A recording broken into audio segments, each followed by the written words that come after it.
Alright, ladies and gentlemen, lads and gents, as I would say, you're back with another video. This is a JoJo video. It's been so long since I've posted a JoJo video. I've been feeling sick. I've been having these plans to do more bigger, elaborate JoJo videos, but because of school, me being still sick, and of course like just no ideas running into my head, even though there are some people that are giving me ideas to do and I would like to do them in a later date, but I was wanting to like at least show you that I still have interest in JoJo. I do know that All-Star Battle is coming out for the Switch, a new gen. I'm excited for that.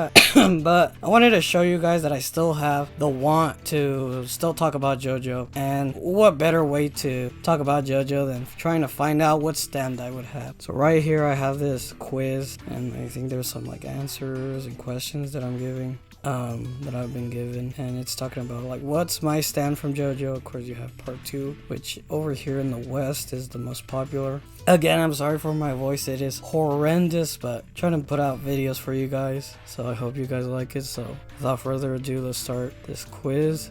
Alright, yeah, I'll keep it free for students, I don't care. You are on a ship that is sinking during a frigid night. A bitter wind cuts through you. There is one lifeboat remaining that takes 5 people, but there are 8, including you, that are still aboard. The others on the ship are your lover, deckhand, doctor, young pregnant woman, an old man with his grandson, and the captain of the ship. Clearly this is a scenario from part 1. You, the captain, and the deckhand will stay behind, allowing the rest to go on the lifeboat while the 3 of you formulate an alternative plan to escape the ship. They are the most familiar with this difficult scenario, while you have a knack for figuring out a plan. Nor a born leader. No matter what you and your lover are getting out of that lifeboat, if it means that you have a tailor a well-crafted lie to ensure that both of you are suitable candidates, then so be it. You must survive. The captain and deckhand should stay behind, as it is their duty, and the old man doesn't have much time left anyways. If anyone tries to stop you, then there will be more than enough room for the remaining few. Ethically, the correct answer is that you stay behind with the deckhand and captain, but self-preservation is an integral component of the human condition. You spend the crucial moment analyzing the characters of the remaining people to deduce why any of them should stay on board. You have already thrown yourself in the icy depths below. You shape your own destiny. These scenarios are futile. All of these people mean very little in the grand scheme of things, and will likely both achieve most with the lives that they have been given. You take the lifeboat by force, and you take it alone. So this question basically says you're trapped in a lifeboat, and you could either A, basically give up your space from the lifeboat and stay behind, B, be a complete dick and just take it all for yourself, or C, like kill yourself. So I'm gonna have to go with, I'd have to say this one. Ethically, the correct answer is that you stay behind with the deckhand and captain. I would do this one, because it's saying that you do it because you know it's the right thing to do, but even then you're still like trying to find out like, should I do it? But in the end you still do it. You stay behind with the ship captain and the helper, and then of course the pregnant woman, your lover, and all this stuff go out on the lifeboat. Clearly this is ethically the right thing to do, but even if I still do it with like my heart's in the right place, I'll still be like, what if I didn't? What if I went with them, you know? So I would say this one. After a tiring day, you enter a late night bar. The bartender asks you what he can get you. Alright, here's gyro. Okay, whiskey, meat, a non-alcoholic beer, triple vodka and Red Bull, a glass of red wine, tap water, cheap beer, mojito. Ask the bartender to serve you whatever they should drink. Orange juice.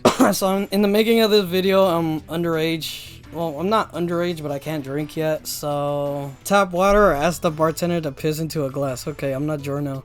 Triple vodka and a Red Bull, non-alcoholic beer. I mean, what's the point of drinking beer if you can't taste the alcohol, you know? Like, I've tasted alcohol, you know, beer tastes like ass. You know, I wouldn't drink it if I can't get, you know, the alcohol part of it. I would say, I guess, orange juice, because I'm a good guy. You know, it's the safest answer, but, you know, I probably said meat. It's whiskey neat. I wonder what that is. You arrive home later one night and find 2 thieves in your living room. When they hear you enter, one of them accidentally knocks a vase containing your mother's ashes onto the carpet, where it shatters. There is a hunting rifle mounted on the wall within your reach, which you know is loaded. Alright, so You turn and run. You take the gun, shoot the thieves. For all you know, they could have been armed. You take the gun and order them not to move, waiting for anger to wash over. You don't normally think of yourself as a materialistic person, but these impulses just cross the line. You take the gun and shoot the thief who broke the vase in the leg, both as a payment for his disrespect and to inhibit it from moving. You kick the other thief to the floor and keep them both there until the police arrive. You let out a strangled cry and charge forward, caving the first thief's skull with the rifle butt. And then the last question, you fall to your knees and burst into tears. Alright, if you do this one, you automatically died. If I would do this, it would either be shoot the guy in the leg because you disrespected me and in order for you not to move, or I would do the first one. No, not that one. Take the gun from the wall and shoot the two thieves. Knowing me, because it is your mom, I don't know, I'll probably do this one. You take the gun and you shoot the guy in the leg, and then you press the other guy to stay there. You call the police. There you go. One night you find yourself trapped in a dream, walking through a vast mysterious expanse. Out of nothingness, a nightmarish being emerges. It frightens you because it is towering and powerful, heavy with fury. It will crush you like an insect, defies logic, a mysterious creature of dizzying complexity. It takes the form of those closest to you. It is a ghost. It is a memory when you were weak, when you were most frail. And then you got every day. What is it? Every day of my life is a nightmare. Okay, that's a little, I don't know. That's a little too emo-ish, I guess, for me. If I would have to pick one, it would probably be what would be in my nightmares. I would have to say this one. Anything that defies logic, because if I'm in my nightmares, if I'm in like a dream, if I know it's a dream, I think I could be able to like find a way to destroy like whatever big creature is. But just to say, if I like for some reason think I'm not in a dream, this is real life, I would find like, yes, this would be like horrible, but I feel like I might be able to survive. This one will just confuse me, and I feel like that's more terrifying of me just being confused and not knowing what to do, if you know what I'm saying. So I would have to say defying all logic, a mysterious creature that's like messing with the world, and I don't know what exactly to do to help like get me out of this situation or defeat whatever is happening to me. So I'm going to have to say defies all logic. Alright, you are involved in a brutal two-car collision in which you have accidentally hit and killed a pedestrian. Alright, Jolene. As you step out, you encounter the other driver, who is distressed and panicked. In the confusion of the moment, they believe they were responsible for the death of the pedestrian. There are no witnesses, although you know that one who is blamed for it will likely be going to jail for a long time. Alright, so we have you own up to what happened, feign ignorance. If the other driver believes they were responsible, there's no reason. Both of you are equally responsible. You caused the accident because you're pathetic, whatever that is. Guess you hate yourself. Kill the other driver and remove the evidence. Say one of these two. Either this is so wild because you're pathetic, worthless slime. Jesus. Because I don't have my license yet. I know how to drive, so I haven't been in an accident. But what if that does happen? Honestly, I'm gonna have to be I guess I'm a pathetic, worthless slime because I'm a feign ignorance. I'm gonna I didn't see anything, I don't know. But like at the same time, it says that, what does it say? That there's no witnesses, there's no anything there. What about cameras? What about people pulling up their phones? No, I'm saying cameras from like stores or streets, because there was like street cameras. Like just because what if like I say, oh, I didn't do it, but then it shows me actually being the one who caused the accident. That's gonna be seen even like more horrible. But again, if I feel like I can get it, like if there is a way for me to be able to like I guess do that, I'll be able to feign my ignorance, be like, I didn't know what happened. It's the other guy's fault. I don't want to go to jail because I'll do horrible in jail. I don't want to be another statistic. I'm not going to jail. Alright, as you sip your drink, a drunk stranger pushes you in a confrontational manner. As the jacket slung over the man's bar stool, he is a paramedic. The bartender does not look like he's about to intervene. Invite the man to settle this in a civilized manner in the empty parking lot behind the bar. Once you are there, slowly start with a concealed knife. Jesus Christ. Smash the man's head off the bar, knocking him out cold, and finish your drink. You'll take this one on the house. Ignore the man, pay for your drink, and leave. If the man follows you outside and continues to bother you, he will deeply regret it. Throw your drink in the man's face while he's briefly stunned to escape. Offer to buy the man a drink in an effort to defuse the situation. Shatter your glass on the bar, then slash the man's eye out while he screams in pain and terror. Demand another drink. You leave a generous tip for the bartender. Beg the man not to harm you. Tell him you have a heart condition and if he hits you, it would be fatal. You wonder why a man who saves lives as his day is so aggressive on his time. Perhaps he's had a rough week and it might be better not to take it personally. Ask him what's his problem. It'd be best if you could resolve this peacefully. And finally, apologize to the man for whatever offense you've caused him. On your way out, take his wallet. So this is clearly like a Giorno situation. Be like, oh, I'm so sorry, and then like turn his like wallet into a fly and then get the wallet, you know, something like that. Smash the man's head off and then just take a drink. That's like a JoJo thing. This is like a Dio thing. Like say, oh, let's go peacefully go to the parking lot, we'll settle this. Like just slash his throat.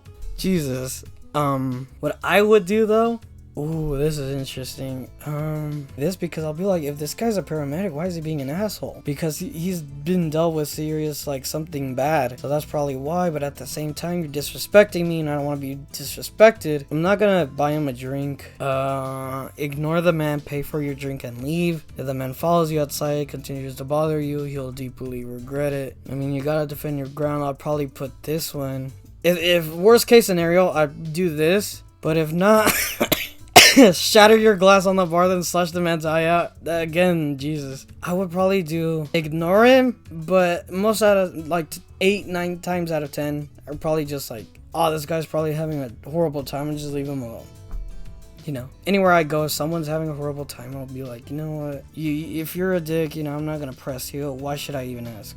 Probably this one would probably be the best scenario. Yeah, just ignore him, and if he follows you, then you gotta do what you gotta do. Alright, you awake from the dream, still delirious and unnerved, or are you truly awake? Your body is frozen, unable to move in the darkness at the back of your room. You could just make an unfamiliar shape. So you have sleep paralysis technically. This is basically your question. What do you see if you have sleep paralysis? Is it in the air or on your skin? There is a presence, a tall figure, a shape you can't fully determine. As your eyes adjust, you realize the room is empty. So this is basically the back rooms. It'd probably be this one. Something I don't understand. Because a tall figure, that happens to me sometimes when I'm not even sleeping. So I don't know what I'd be afraid of. I'd probably be like, oh, it's like, I don't know, a nightstand or something. Something touching me, it could probably just be the air. I felt stuff before and it was like either like wind or a mosquito or something. Being sent to another place like the back rooms or the streets. I don't really get that much for a dream. Probably this one. Which one of these is a positive aspect of your personality? Brave, caring, resourceful, determined, curious, energetic, creative, focused, harmless. I guess that I'm harmless. I'm not really that like bad. Like I have, I guess all, like I don't want to toot my own horn, you know, I want to be humble, but I have like low amounts of all of these. Like, you know, I'm like creative at times when I do videos, but not really. I'm not focused at all from time to time. I'm curious about some things, but not a lot. I'm determined on something, not a lot. I know some things, but not always. I care about people. I guess that would be the second choice, but I guess I'm brave. I'm only brave if I need to be, not always. So I would pick harmless, because I'm not gonna do anything, really. I guess you could call me weak, but I wouldn't do anything. You're staring absent-mindedly out of the window of a taxi on a rainy day. A song crackles from the radio, lifting your spirits. So, folk song, euphoric guitar, groovy song from the 90s, 70s, and 1970s. Nothing, rock song, an eerie song. I would have to pick probably this one, I guess. Because if I'm trying to be like, I guess, energetic or like trying to get my hopes and my spirit up, it'd probably be a rock song. I don't think I would pick like a depressing song, a country song, a rap song. You know, I wouldn't pick any of those, so I guess rock. Select one of the following adjectives that best suits a negative aspect of your personality. Jesus. Nervous, irrational, short-tempered, paranoid, selfish, lazy, distant, jealous. Jesus. This is humbling. I'm not as nervous as I thought I was. I guess I was just nervous back in high school. I'm not irrational. I don't think so. Short-tempered. I keep my cool most of the time. Paranoid might be one thing. I swear, the more I become an adult, the more I'm paranoid about a lot of things. Selfish. I share everything with everyone, basically. I guess that really is selfish. That's self-absorbed right there. I share anything because I'm a good person. Lazy. I guess I'm pretty lazy. Distant. I am pretty distant though. I haven't talked to a lot of my friends and stuff in a long time. But again, I'm trying to work on other stuff outside, even YouTube, so I can't do that. Jealous? I don't really get jealous, so either paranoid or distant and lazy. I don't know. I'm not paranoid, so I'm not gonna pick that. Lazy or distant? I'd probably say lazy because sometimes I at least try to stay with the person. Maybe they just don't want to answer me, so I'm gonna have to pick lazy. And let's view my results. Oh, Heaven's Door. Okay, you receive the stand Heaven's Door. Extremely powerful stand in the right hands. Heaven's Door is a stand with the primary ability to turn any person into a book. The user can read this book to discover the victim's life history, thoughts, desires, and secrets. What's more, the user of Heaven's Door can also write things into the victim's book. This could be anything from I could speak Italian, allowing the victim fluently in Italian, to I will kill my grandmother, prompting the person to act on this instruction. In this way, Heaven's Door is a stand that can be used for good or evil purposes. As the user of the stand, you are most likely someone with an inquisitive mind who desires to discover more about the world around them and their place in it exceeds anything else. Heaven's Door, interesting. I mean, I'm not hating, because like honestly I could have gone like, I don't know, Hermit Purple or Hey Yeah, so I'm pretty glad I got Heaven's Door. It's probably one of the best things, any best stands that I could have gotten. I guess what I'm more confused is that they're saying that I'm closely resembling Rohan. I don't know. I guess because I am interested in a lot of things, and I mean I probably would be noisy, like, you know, nosy like Rohan, where he tries to like look at people's stuff and just immediately goes. I guess the more I think about it, the more I do resemble, I guess, Rohan. Huh. Maybe this is the right pick. I don't know. I guess this is the right pick. What could I say? Oh no, I want to start platinum. This is probably the best case scenario, especially if you like, you know, everyday life. Because I'm not battling like vampires in Egypt or mob bosses in Italy or a gay priest or my president. So why would I do this? You know, why would I need to start platinum or any other fighting stand? You know, Heaven's Door is probably one of the best picks you can get, and, you know, writing like, I could speak English, Spanish, Japanese, Italian, French, all this stuff, that would be good. Like, I don't, like, what if it's like, I can shoot 3-pointers, I could, I don't know, get 20/20 vision, I guess. I could, like, run this amount. Like, there's so much things you can do with Heaven's Door. So I'm pretty proud of that. I guess this is the best thing. If this is what I am, I'm proud of it. Oh, I definitely want to do this. But that's gonna be for another time. Alright guys, sorry for being sick, but what are we gonna do? And with that being said, thank you guys for watching, and I'll see you guys next time. Do all those things that every YouTuber tells you to do. I mean, you know, like, share, subscribe, all that stuff. And I'll see you guys next time.